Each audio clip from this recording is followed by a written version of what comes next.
రాష్ట్రంలో కౌలు రైతులు పండించిన నల్లబర్లి పొగాకు మొత్తాన్ని నిరుడు చెల్లించిన ధరలకే కంపెనీల చేత కొనుగోలు చేయించే విధంగా రాష్ట్ర ప్రభుత్వం తక్షణమే చర్యలు చేపట్టాలని ఆంధ్రప్రదేశ్ కౌలు రైతుల సంఘం డిమాండ్ చేస్తూ ఉంది.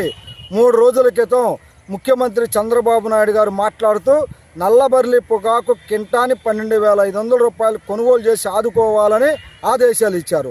కానీ ఏ ఒక్క కంపెనీ కూడా ముఖ్యమంత్రి గారు ఇచ్చిన ఆదేశాలని పట్టించుకోలేదు. మేము ఈరోజు కొన్ని జిల్లాల్లో మా సంఘం తరపున గ్రామాలను పర్యటించాము. పొగాకు అమ్ముకోవటంలో వచ్చిన సమస్యలని రైతులను అడిగి తెలుసుకున్నాము. ఏ కంపెనీ ప్రతినిధి రావటం లేదు.